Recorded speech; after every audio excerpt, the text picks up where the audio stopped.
I got more speed in my little finger than most people have in their whole body. And I was just born that way. This illusion of, that there's choices when you want to be world class. There's no, there are very few choices that you can make. You have to just do what you got to do. Everything was hard. I'm no longer the champion. I'm no longer the best. And then what am I? The aura is gone. That was my reputation. There are people in the race that did finish it in 20 seconds, but it wasn't me. Well, let's talk about a big challenge that you faced, was your stroke. It's done. Left side, arm, fingers, leg, barely can move them. Couldn't get any worse than that. Biggest disappointment of my career, full stop. I knew that they were going to come after that medal, and I knew that the U.S. Olympic Committee was going to fight it. Success doesn't really care about what you believe you deserve. If you got to work hard, you got to play hard as well, Prime Michael Johnson, prime Usain Bolt, who wins? If you ask any athlete at that level, they only have one answer. This episode is supported by Huel. Michael, welcome to the show. Thank you. It's good to be here. Nice to see you. Yeah. What does high performance mean to you? High performance for me is all about sustained excellence and consistency around performance, as opposed to, sort of the spike, or the one-time great performance. When I was an athlete, for me, it was all about just sustained performance, consistency.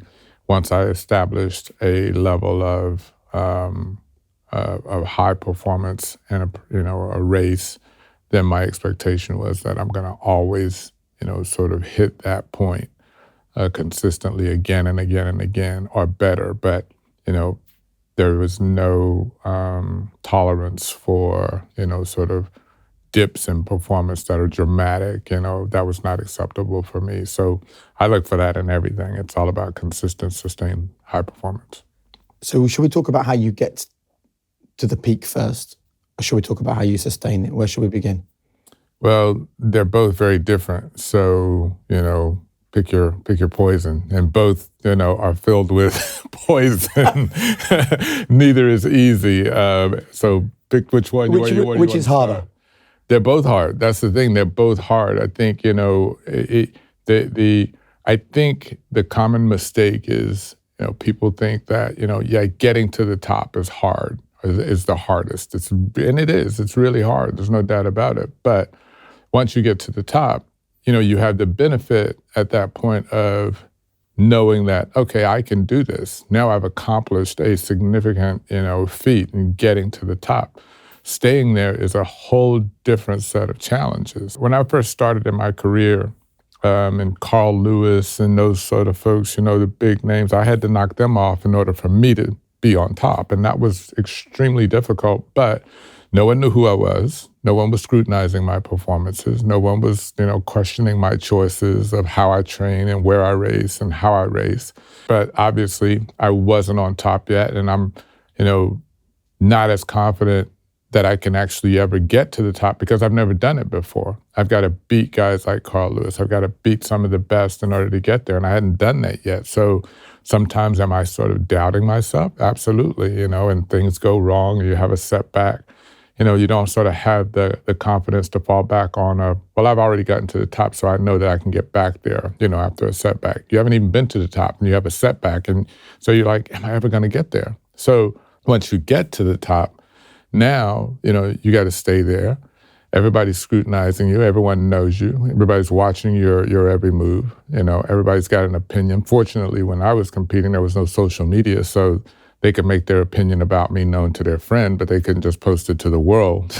Now they can. But when you're there, you can't do the same things that got you to the top to just stay there. You have to do something different. You have to figure out now, okay, I spent years trying to get to the top, figuring out what it takes for me to get there. Now I've got to spend years figuring out what I have to do to stay here, because just doing the same things that got me here aren't going to keep me here. So what were the behaviors that you think got you to the top in the first place? I think it absolutely goes beyond just, sort of the cliche, just, believe in yourself, When you're getting your ass handed to you, it's hard to believe in yourself, right? So when you don't believe, and you're not going to believe in yourself every day. So the question is, what do you do, to your point, it's the how. So what do you do when, you're not believing anymore? And that's having good people around you who can pick up the slack and say, you know what, I do believe in you, and you should continue to believe in yourself. And then it's for me, it was always about the why. Why should I believe in myself? There are some significant proof points that I should believe in myself. I'm running the same sort of times that the people who are winning the medals are running. I need to do it now against them. I need to do it in those races. But it's having proven to yourself that you are capable and having evidence to back that up. If all of the evidence points to that you're not going to get there because you haven't actually delivered those performances, then it's really going to be difficult for you to believe in yourself if the evidence shows otherwise. And before you had the first gold medal hanging around your neck, you go through almost a lonely period where you haven't got the success and the accolades, but you also haven't got the nights out with your mates and the relationships that other people have got, because you have this single-minded desire to be the fastest man on the planet. What keeps you going in that lonely period? I was going out with my mates. I was having, I had that balance from the very beginning, which I always felt was very important. That's not to say that there weren't sacrifices. There certainly were. And it's funny because I was writing my book, Gold Rush. I interviewed all of these serial champions, and I interviewed Daley, who's a good friend of mine, Daley Thompson, who's a good friend of mine, and we were talking about sacrifice. We talk about this sort of stuff all the time, and so we were talking about, everybody always says, about sacrifice, and he's like, I don't feel like I sacrificed anything to you, and I was like, no. And so we keep talking about it, and next thing you know, we're talking about birthday parties that we missed. We talked about it, and both of us are like, it just didn't feel like a sacrifice because I'd rather be there, training, pursuing my goals than doing these other things, right? So it just didn't feel like a sacrifice, but there were sacrifices. So I had that balance. So that's not where the loneliness came from for me. The loneliness comes from wondering, if you're ever going to get there.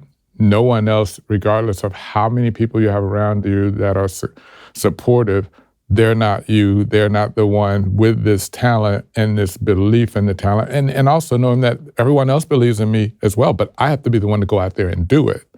And that is a bit lonely. And that's when you have people around you who get that and understand that, so that they're there to sort of try to fill in those gaps in those moments and be that support for you in those moments, that helps a lot. Huel has been a staple of my diet for some time, and I'm currently loving these Huel Daily A to Z vitamins. Tastes great, refreshing. Each can has 26 vitamins and minerals, offering 154 science-backed health benefits. Reduced tiredness and fatigue, normal cognitive function, healthy skin, hair and nails, and vitamin D for immunity. This is a vitamin drink that offers everything you could need it to. So what are you waiting for? Grab it right now in Tesco stores nationwide or at Huel.com and let me know what you think. And what have you learned about the people around you, how to pick the right people? I think for me, I was really fortunate having parents, and I come from a large family. There's 5 of us. My coach and my dad are very similar people. In what way? Very, high standards around excellence, but also, very understanding. They both have that ability to sort of allow you to go out there and make the mistakes. Like my dad was very much a, sort of disciplinarian from a sort of military background, but, at the same time, it's always like, I'm going to give you the ability to go out there and make your own mistakes. I'm going to trust you until you show me that you can't be trusted. And that was, for me as a young kid growing up was very sort of liberating. And like when I was growing up and like other kids had, like curfew, I didn't have one. My dad was like, you know what to do. You know when you should be here, and kind of like he set the standard, absolutely, like this is what I expect. And if you disappoint me, there's going to be a little bit of hell to pay. And I didn't want to disappoint my dad. So you've got a coach that you also don't want to disappoint because he has similar attributes to your dad. What was your coach like if you ever missed a training session or something? I never missed a training session. Never missed a training session. Come on, man. What, in your life? No, never missed a training session. There was no reason to miss a training session. There was literally no reason to miss a training session. You could have been tired. You could have not fancied it that day. You could have been a bit down or not interested. I wanted it too bad. There was never a reason to miss a training session. What I did do, so I had 2 training sessions every day, training on the track for our running sessions, and then training in the weight room for our strength training. And I was always in the weight room, never missed any of those either, but I wasn't really there. I didn't like it, so I wasn't really into it. And my coach, similar to my dad, he would tell me, hey, you really got to, if you really want this, you need to get in that weight room, and really give it, everything. Yeah, coach. And so I had a lot of injuries in my 4 years at university and college when I was competing. And in the U.S. collegiate system, it's kind of like, you got really 4 years to prove yourself, and you got the best of training, the best of support. If you can't prove yourself then and then have that, sort of catapult you into a professional career, then you're probably not, you're not worth it. You don't have it, So going into my final year, I was sort of in jeopardy of actually not having a professional or Olympic career because of all of the injuries. I had shown the potential. I absolutely had the potential, but the injuries were holding me back. So I go to my coach and I said, look, we got to do something about these injuries. And he said, let me give it some thought. Give me a few days, figure out what we can do to try to eliminate this injury problem. I said, okay. And he says, you give it some thought too. I said, all right, I will do. Come back in a couple of days. I said, okay. Just as I'm walking out of his office, he says, oh, and Michael, let's think about anything that we haven't been doing that maybe we can start doing to try to, mitigate or eliminate this injury problem. I said, okay.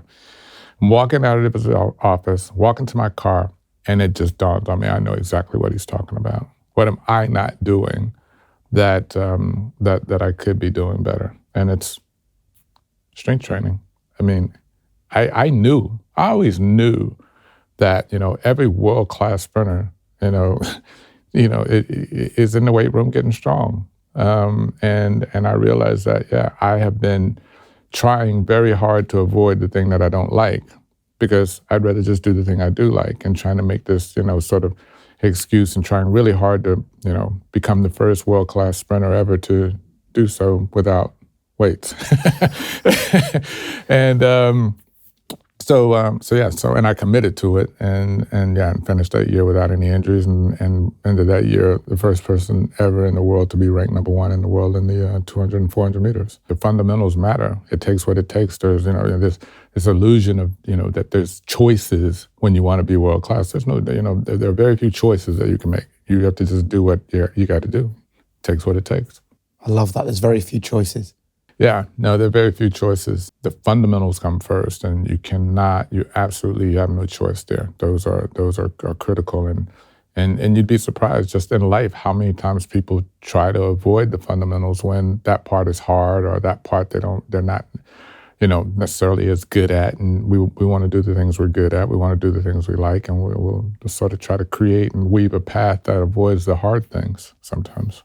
And perhaps a great lesson as well, as it was for you, that the one thing that you want most is often on the other side of the thing that you're not doing.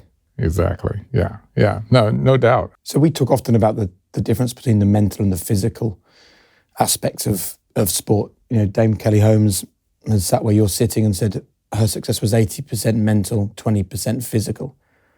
Where would you put that? Because, when you weren't in the weight room, you were still there mentally.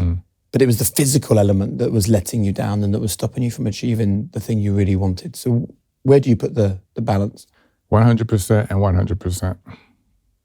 I mean, look, my perspective is that everything, I'm not going to spend time trying to figure out, what percent is mental and what percent is physical, because then I'm going to be focused on, I'm going to disperse my energy or focus on those things in that way. Both are and other things, recovery, that balance that I was talking about, the mental aspect of racing, the physical aspect, the emotional state that I need to be in to go out there and deliver my best. All of those things impact on performance. Anything that impacts on performance, I want to be 100% proficient and as good as I can be in that particular area. So I never spent much time at all thinking about, how much is this and how much is that. It just didn't matter to me in that way. What mattered is if this impacts performance, how good can I be in this area? Isn't that interesting though? Because actually, if it's 100% mental and 100% physical, well, the split actually becomes irrelevant, doesn't it? That's the point. It's not about a split. It's about, my focus is not about the split, but how good am I? What percentage of 100% am I at and how much more can I improve? And I was at, much closer to 100%, sort of in terms of my physical preparation for races way before I got to that point mentally. And so I was focused at the very beginning of my career, my professional career, on trying to level up that mental part because the pressure is there. I know that physically I'm ready. Training-wise, I've done everything that I could possibly do to be ready physically to go out here and deliver a great performance. But in the moment, dealing with the pressure, I hadn't figured out yet, how do I actually navigate this particular part of racing, being in that space where I'm, able to control the nerves and I'm able to, sort of deal with the pressure of the moment in a way where I can go out here and deliver my best performance as opposed to being, a nervous wreck and now unfocused and going out here and, and executing the race in a way that is extremely poor, riddled with mistakes, and then coming out of it and not knowing what the hell happened. I was physically ready and I was just, so I had to really work on that part of it. And I did at the very beginning of my career. I recognized that, as opposed to, being this percentage of physical, this percentage of mental, I knew that physically I'm there. I got to get there mentally. And I knew that mentally I'm not anywhere close to 100% where I need to be. So I worked on that from that perspective. What did you do? I visualized a lot. I studied a lot, of why in a lot of sort of self-awareness of, okay, what is it about this moment that has actually got me so nervous? I knew even then when I didn't feel like I was as masterful around the mental part and dealing with the pressure as I wanted to be that I actually enjoyed being nervous. I knew that I enjoyed it, but I hadn't figured out yet how to control it. I liked the feeling. I to this day, that's the one part that I miss most about racing, is that moment before the race begins. And I know that I can win, but I don't know if I'm gonna win. I know that everybody out here is world class and all of us are at our best and it's an Olympic final and I want this really bad. That feeling of just that nervous energy, I love it. I miss that. I loved it then, but I hadn't figured out, and I knew I hadn't figured out yet how to actually control those nerves. So I worked on it and figured out, what works for me.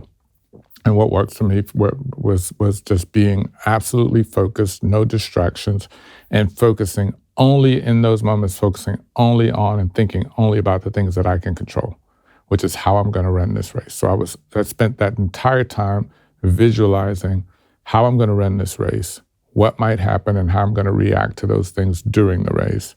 And getting really, really skilled at recognizing when my thoughts may actually drift off to something that actually I can't control. So for example, what one of my competitors is doing are, we're all in the same warm-up area prior to going out onto the track for the race. I might see that athlete and he looks really good in warm-up and I start thinking about, oh yeah, I know he ran last week and wherever and ran a really fast time. If you say to yourself, I don't need to be thinking about that, you're gonna think about that. So the process for me was, once I recognized that I'm starting to think about that, I immediately start visualizing the race again. It was just almost like automatically, right. Bang, gun goes off, and I'm running the race. That was the process for me. When you visualized the race, what did you see? Was it the perfect race? No, not the perfect race. It was how I think this race is going to unfold, given who's in it and how they typically run. And maybe sometimes it's even a variation because I'd probably run that race just just in the 20 minutes or so from the time I finish my warm-up to when we actually get on the track and race, I probably run that race 10 times. So sometimes there may be a variation where, an athlete that I'm running against, that I've run against many times, is in that race, and maybe I'm visualizing them doing something now that I didn't really expect. And now how would I react to that if they're doing that? So I would visualize the race, in that way as well, so that I'm just prepared for all of the different things that may happen in that race and how I need to react. Because the thing is even in a 43-second 400-meter race, you're constantly taking in all of this information about your own performance as well as the competitors, and you're making decisions in real time. You don't have time to sort of ruminate on that decision. Should I make an adjustment or something? The race is going to be over. You have to make that decision right now, and it may be the right decision, it may be the wrong decision. The wrong decision can be a chain of wrong decisions that then causes you to lose the race.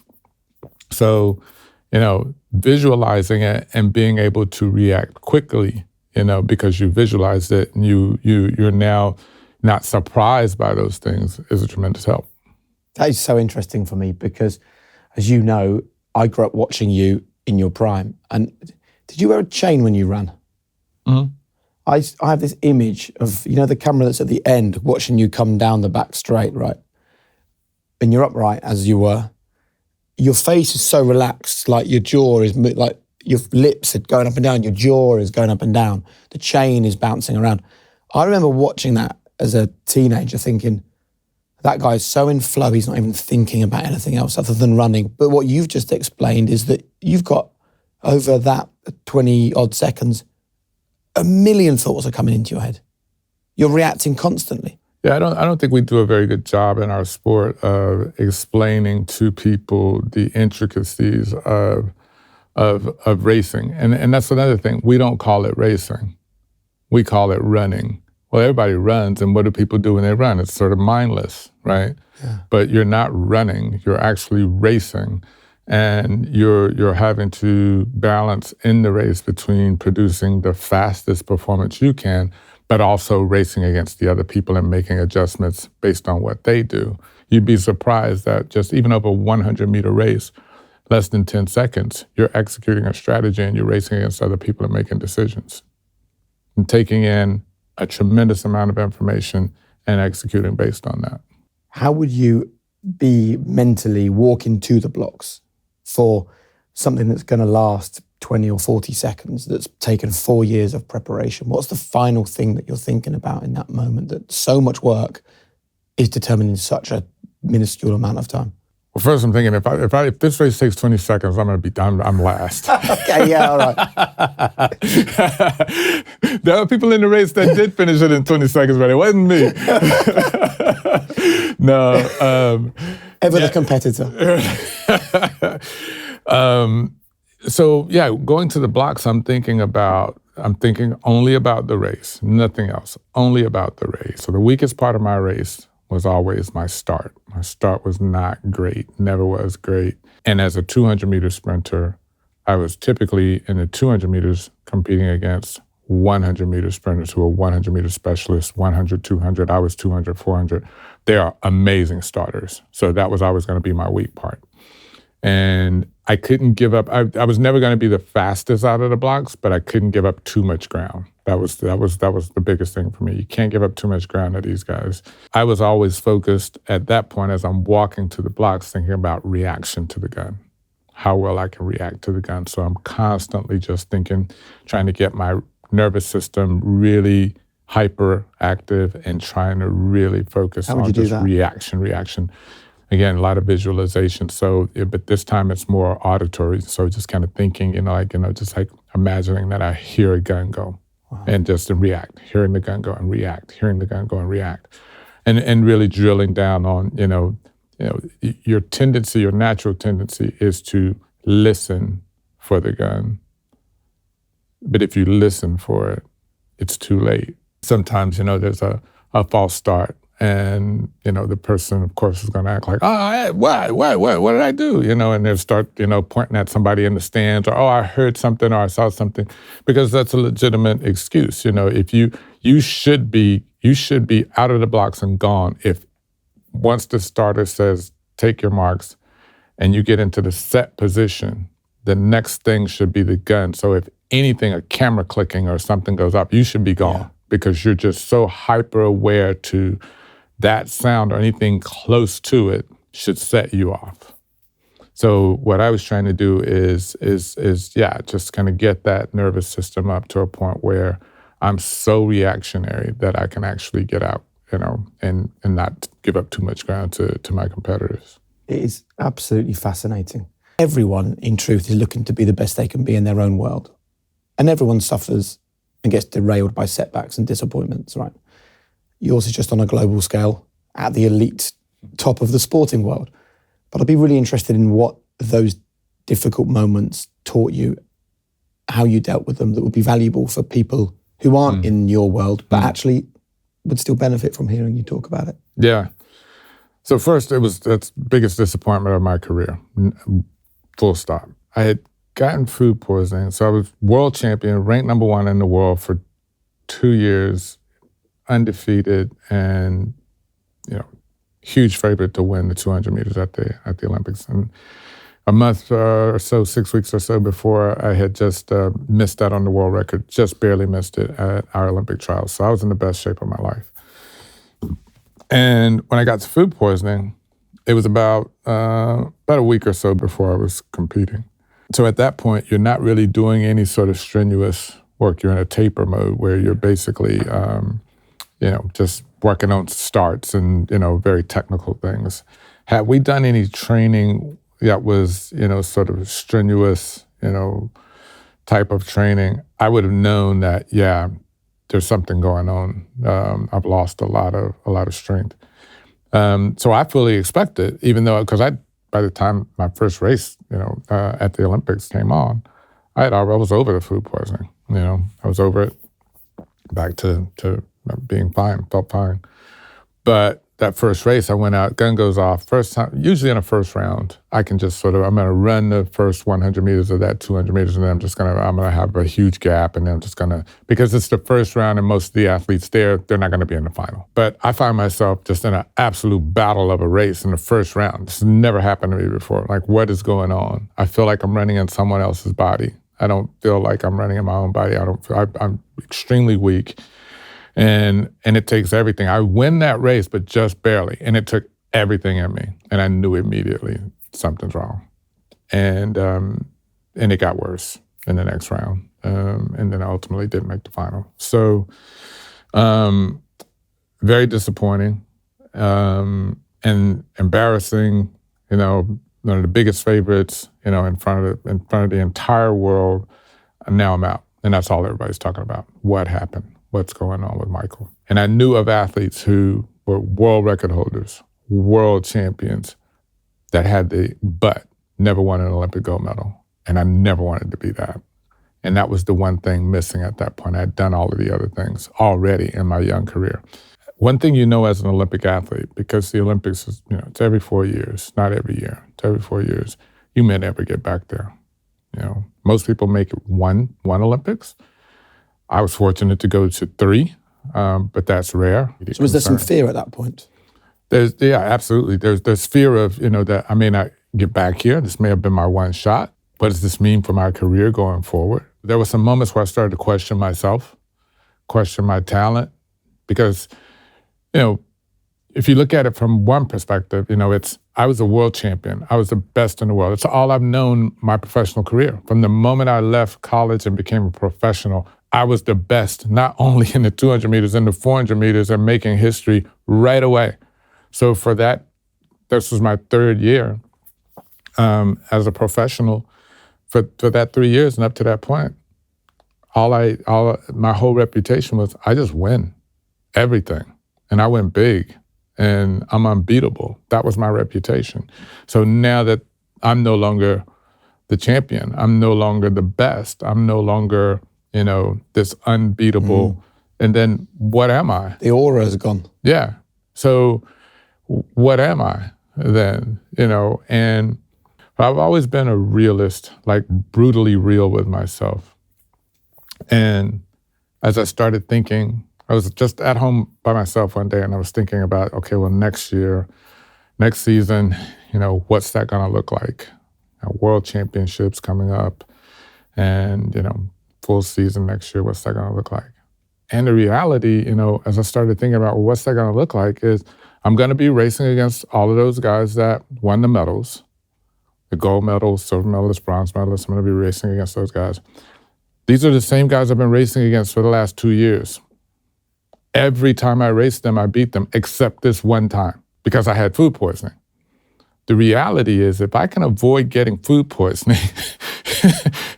next year when I race against these guys, I'm gonna most likely do the same thing that I was doing for the last 3 years. Yeah. I'm gonna be winning. So that's the reality, and sometimes the wins seem bigger than they are, the losses and the setbacks seem bigger than they are, and just sort of being grounded in that reality absolutely helps. And it certainly helped me in that moment to sort of put things in real perspective.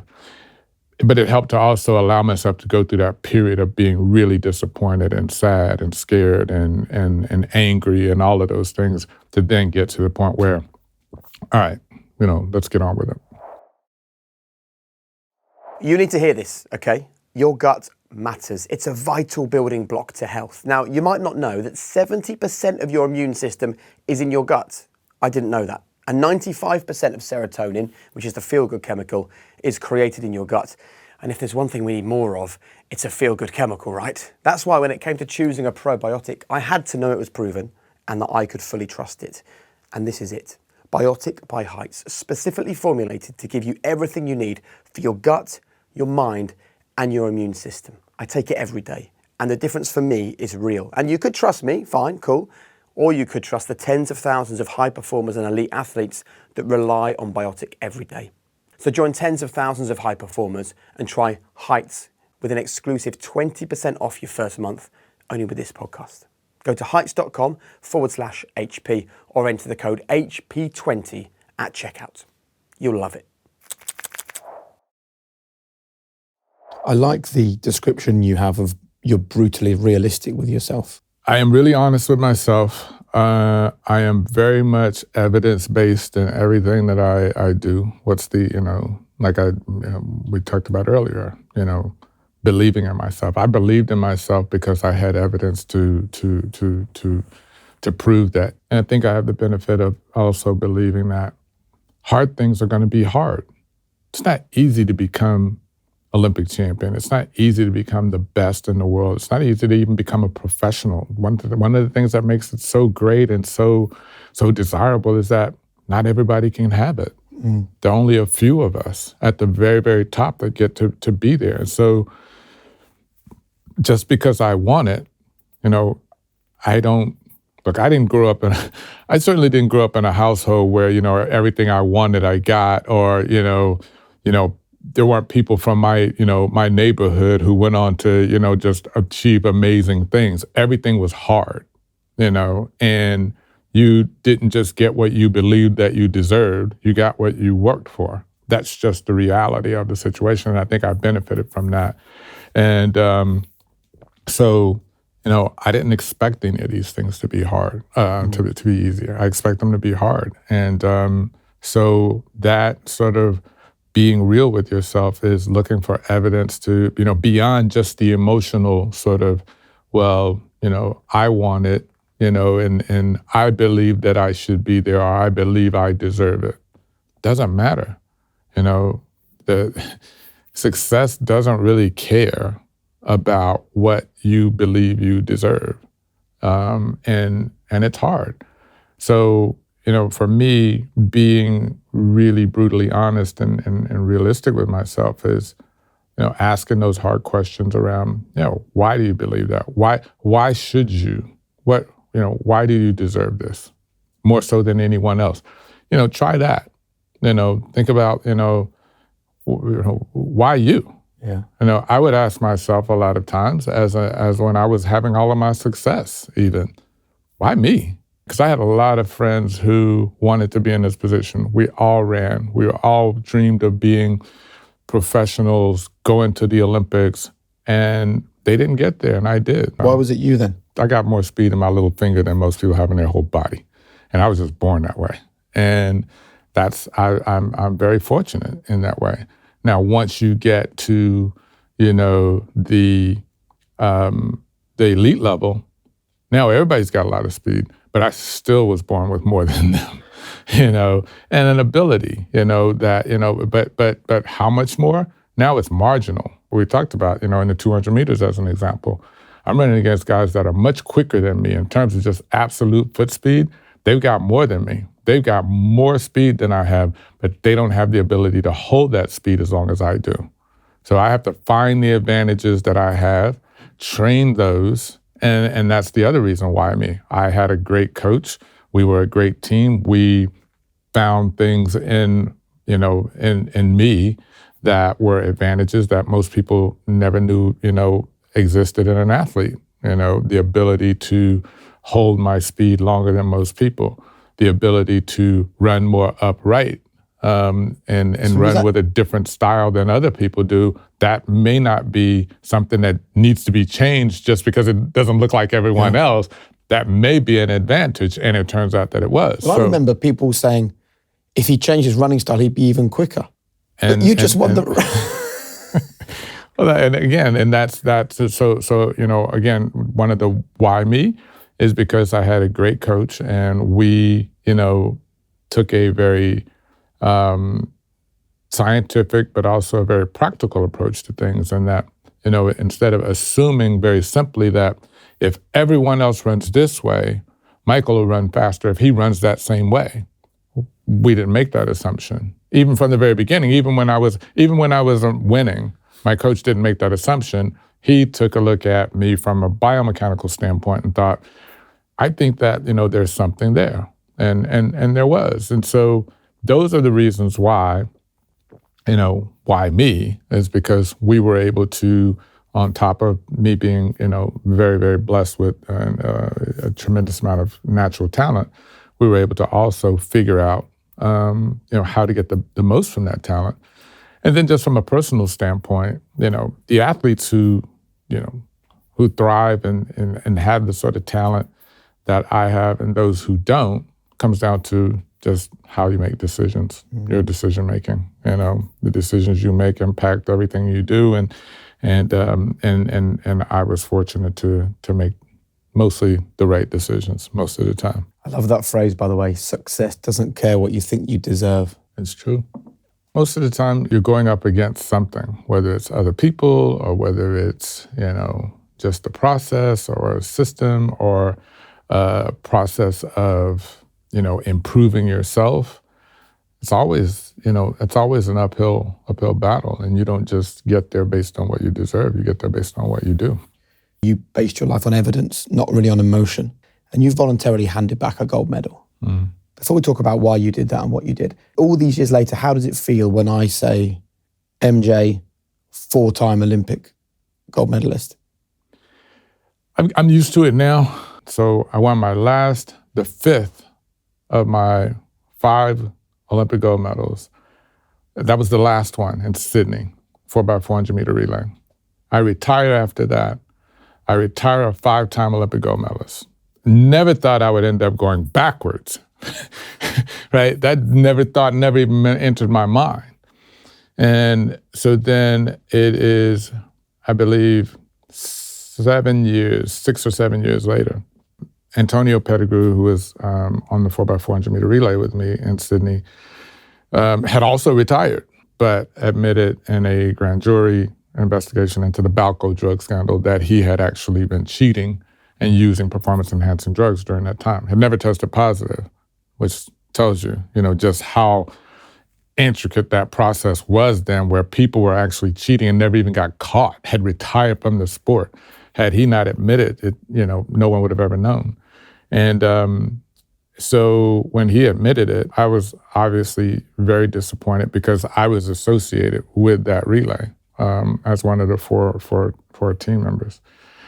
And I was really pissed. I was really upset because we could, with all due respect to you, Jake, We could have won that relay with you on there. We didn't need Antonio on there. We could have run. We were so far ahead. We could have had anyone on there. He was on there and he was cheating. And so for that, you know, I didn't. I had always been outspoken about doping in our sport, and still am, and just didn't want to have my name associated with that medal. And so I gave it back. Hard decision? It wasn't a hard decision. I gave it back knowing that, you know, this is the right thing to do. I don't want to have anything to do with it. A little bit harder, I guess, in the sense that I knew that they were going to come after that medal, and I knew that the U.S. Olympic Committee was going to fight it, and they would have had a better chance fighting it if I was there, you know, with them on that fight. And so when I chose not to go on that fight, that meant the other two relay members on there who probably wanted to fight it probably weren't going to have a very good chance at that point. But I didn't. It was not that hard for me.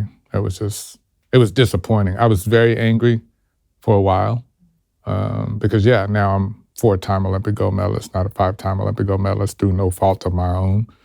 I didn't know Antonio Pettigrew that well. We were competitors first because he was, for many years, the number 1 ranked 400-meter runner in the world, or number 2 rather, behind me, and we were sort of battling. He was world champion in 1991, and so we were always competing against one another. So, you know, I didn't know him that well, but I thought I knew him well enough. I was a little bit surprised. I was very disappointed, and I was very angry about that. Mm-hmm. And then it even got sadder because he ended up taking his life, which was just, you know, it was just, the whole thing is just, it's bad. It's just, but it's one of those things where, you know, doping in our sport is something that is always talked about. I think our sport does a much better job than most in policing and anti-doping, but our sport is more susceptible to it because there's such a low barrier to entry to get into the sport, and it's worth it for a lot of people who grow up in countries and situations where they don't have a lot, and, you know, and this could be their ticket out. But you know, I think that people often think that it's easy for people, you know, like to go and make that choice, and I think that his whole situation proves that it's not that easy, and it ended up, you know, just devastating an entire family, and I don't think we talk enough about that. And that is particularly difficult. You know, I've got family experience of suicide, and it leaves a very strange emotion, doesn't it, in everyone connected to the whole thing. Antonio had a wife and a young son at the time, and, you know, and it's, you know, I think about my own family, you know, if that were me, you know, if I had made that choice, you know, in my life, and, you know, everyone's proud of you, you know, and what you've accomplished, and you're representing your country, and then for it to all, you know, you're carrying this secret, and that's got to be difficult. It's got to be really hard. And then they find out that, you know, this thing that they were so proud of wasn't really real, and that it was, you know, as a result of cheating. That's one thing. And then, you know, for him to feel, you know, for whatever reason, to take his own life, you know, I'm sure that was very difficult again for that family, just, you know, and having to live with that and deal with that, that's got to be devastating. Absolutely. Well, let's talk about a big challenge that you've faced since you retired, which was your stroke. How hard was it for you to mentally come to terms with the fact that this amazing body, you've already said you had more speed in your little finger than most people have in their entire bodies, you know, your body gave you so much, and then suddenly was letting you down. How did you deal with that? That has probably been the most unbelievable, unexpected experience of my life. I would have never expected. When I had my stroke, it was a crazy experience. I didn't feel any major discomfort. I didn't feel any, you know, pain. I just had this strange sensation where I was struggling to move my fingers. I was struggling to coordinate my left leg. And this was right after I finished a workout in my gym. I know my body, and this is not right? But, like, again, out of an abundance of caution, we decided to go to the emergency room. fully expecting that it's going to be nothing. Yeah. And it's just getting progressively worse. And so like an hour later after they're checking me out, running some tests, and it's just getting worse and worse and worse and worse and worse and worse. It's just getting worse. Now I can't move my fingers at all. My left leg, I can't stand on it. I can't walk. And I can't move my arm. How scary is that? Move it. It's very scary. It's shocking. I'm shocked. I'm like, what is going on? The left side of my body is literally being paralyzed. So they told me that, yeah, you've suffered a stroke. And I'm just like, this is not happening. This is impossible. I'm scared to death. My wife is there with me, and we are just like, what is happening? So, of course, my immediate question then is, how long will it take me to recover? Yeah. And there's a team of doctors there, and they said, look, that's the question. That is the right question. The answer is going to depend on the next, few weeks. If you'll make a full recovery, how much you'll recover. Some people don't recover. Some people make a partial recovery. Some people make a full recovery.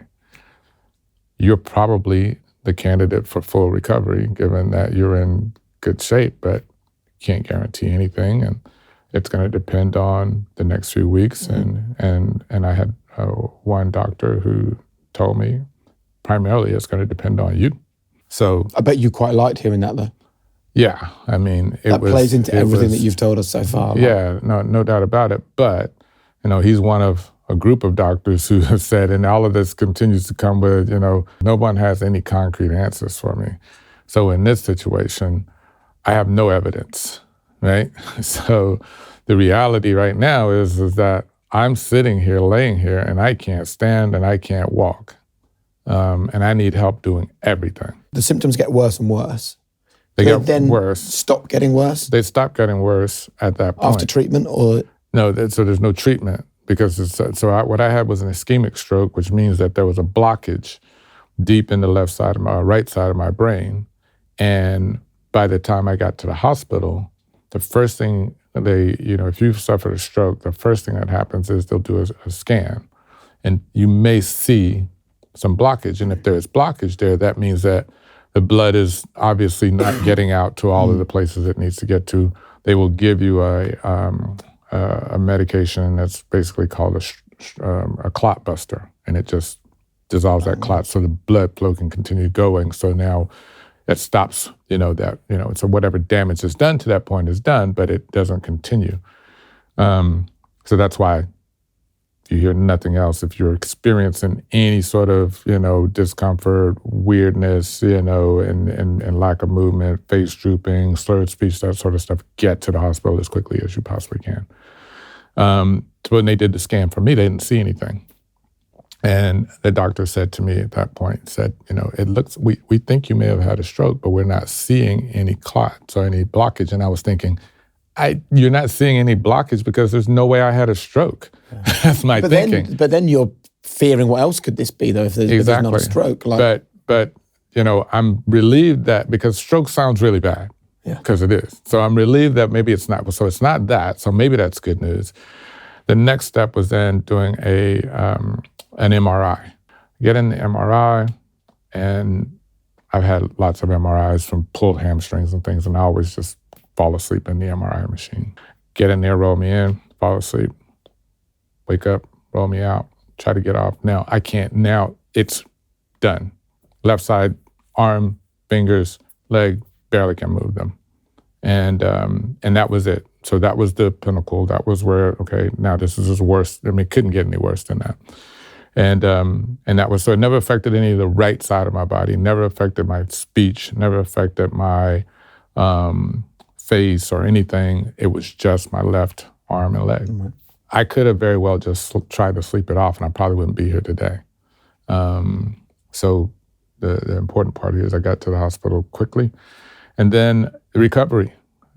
recovery is hard. Yeah, many people give up because the recovery is really hard. A lot of days you don't see any improvement. For me, I was very fortunate having been an Olympic athlete who, my daily routine was, tiny little, mostly unrecognizable gains on a daily basis. Some days when you're training at such a high level, you'll have a really hard training session and you'll feel like, I didn't get any better today. I just wasted all of that time.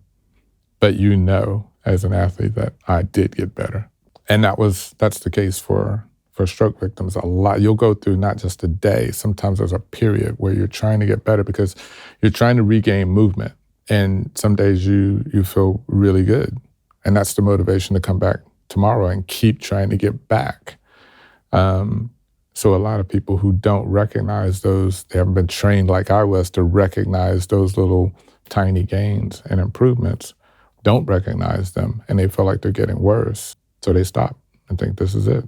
This is as good as it's going to get. Why keep putting myself through this? Let me just get on with my life and accept that, this is my life. So I was very fortunate to have been experienced in that world. And so I took it on and felt confident. And I was, and I was getting proof, every day that, I'm gonna make a full recovery. So how soon did the recovery begin? I had to wait about a week before I could actually start doing anything, and they would let me even just get up and get out of, So how does it begin? If you can't use your left-hand side and can't walk, how do you even begin the process?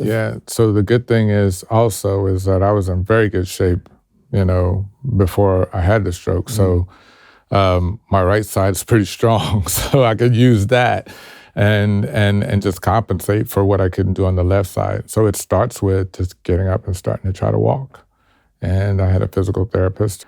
He got me out with a walker, and we started working. And he said, "I guarantee you're going to make a full recovery." And he just saw, the type of shape I was in, the type of person I was, and my drive. And I felt it as well. I knew that, I can make a full recovery. So I started on that journey and just kind of threw myself into it, shut out everything else, work, all of my ventures, sort of left that to other people and just focused. I was training 3 times a day, and just back into the same sort of mindset that I was in as when I was competing. And that was familiar to me. And I know that I was very fortunate that I had that familiarity. What a humbling experience, though. The fastest man in the world is suddenly walking using a walker. Yeah, That makes you realize how fragile life is. Absolutely. How much has it changed your outlook? It hasn't. It hasn't really much. When I was, a lot of people talk about, how that type of experience sort of makes them appreciate things more. And for me, I literally had this conversation with my wife when we were in the hospital, and she said, I don't understand why this happened to us. And I said to her, think of all of the things that I've accomplished, all of the things that we have. This happens to people, so why not me? And she said, you're the only person that would ever say something like that. And that's just, that's the way I look at things. Like I said, when I was having all of my success, my perspective was, why me? There are so many other people out there. And I know that, there are people who have strokes, suffer from a stroke, and they've already had a horrible life. Everything has been just stacked against them. Never got to accomplish their goals. Maybe they were discriminated against. Maybe who knows, I didn't have that experience. I've had an amazing life. I was 50 when I had my stroke, about to be 51, and I'd had an amazing life to that point. That's not to say that I was, wasn't scared of what the future might hold, but first and foremost, I was happy that I was just still there. Yeah. Because when the doctor started explaining to me sort of the process, I was like, damn, that's crazy. What you could have came happened? close to death. Exactly. So for me, it was why not me? And when you have that, do they tell you how close to death you come? Or do they skirt over that stuff? No, it's not. It's just, look, close to death. Well, maybe we all are all the time, right? You don't really put that into percentages. It's just, it's scary and you just don't want to be anywhere close to it. But yeah, it was for me. It was kind of like, why not me? So my perspective, was, yeah, I've had a great life, and I've always been appreciative of that. So this experience didn't make me, all of a sudden become appreciative of the great life that I've already had, because I've always been conscious of that and felt like I'm probably the luckiest person in the world. So the only thing it did do is, I have always been really good at handling pressure. So whether that's the pressure of competing or the pressure of, my goals now, and performing under pressure. And I was always that person that, yeah, when the pressure comes, I'll handle it and take it on. I never figured out why I had a stroke. Nothing we ran multiple tests after that and during, and never figured out why I had a stroke. And the best I can come up with is just the fact that because I'm good at handling stress, I felt like, I can take it on, and it probably wasn't good for me. Every year I go through my full, very extensive 2-day medical exam, high-level executive medical exam. And, and one of the things that I would say is rate your stress level. And I would always put my stress level at, sort of from 0 to 4, I think like 1 or something like that, when in actuality, it was probably 3. But because I'm good at it and I actually enjoy it, taking on stressful situations, and, because I know how to manage it well, it probably was having a different effect on my body. It's the best I can come up with. Lots of people that listen to this exist in the world that you're now in the world of business, in the world of entrepreneurship. What is the secret to handling stress in that world, do you think? Well, I'm probably not the best person to ask because you don't feel it. If you don't want to suffer a stroke, and I don't know that that's what caused my stroke, but nothing else, I can find. For me, I think where I am now is a much better place in terms of dealing with the stress. For one thing, I've always kept myself in good physical shape. I've always had that balance as well of, not working too much, too hard all of the time, and being all in, taking breaks, and I'm the king of vacations and holidays. I mean, I'll work a little bit on holidays sometimes, but I had multiple holidays a year. Just having that balance, and if you got to work hard, you got to play hard as well. But I think that's important. I think having the balance is important. I think, sort of limiting the time that you're just sort of absolutely focused and in these stressful situations. One of the things is, attention to detail is extremely important for anything when you're trying to, be excellent. But I think you have to really sort of also be sort of honest about, all of the details, and just kind of, if you obsess over them, is that really going to be the difference maker? And that's a balance that's a really delicate one that you have to get right, because you could fall too far on one side or the other of that. So that's something that you have to get right. And for me, I found, spreading those responsibilities around, delegating really, really well, sort of helps to accomplish that sort of balance. Because we know about the gold medals, we know about the Olympic Games, and we know about the punditry and all of the elite work you've done. What do you think makes you a successful founder, CEO, entrepreneur? I think the biggest factor in my success as an entrepreneur has been the lessons I learned as an athlete. It's been invaluable. But also, this was it's a passion as well. I mean, when I was at university, I did not think I was going to be an Olympic athlete. I thought I'd be an entrepreneur. And I was very fortunate. I loved being an athlete, and I was very fortunate to be able to have a professional career in it. But I always knew once that's over, this is what I'm going to do. Mm-hmm. And I was in much better position to do it, when I stopped my athletic career and was able to, enter the entrepreneurial world as an Olympic champion. A lot of the things that I learned as an athlete, just, how to get the best from myself from a performance standpoint, learning that in the environment I did, in the sports environment where, every 100th of a second counts, and where, you have these amazing one-time opportunities, an Olympic Games, a World Championship, where you've got to deliver in the moment and there's no do-overs. That's an amazing environment to learn how to be your best, and having major setbacks and downfalls like I had, and having to overcome those and come back. That was a great environment for me to learn how to deliver my best and how to get the best from myself.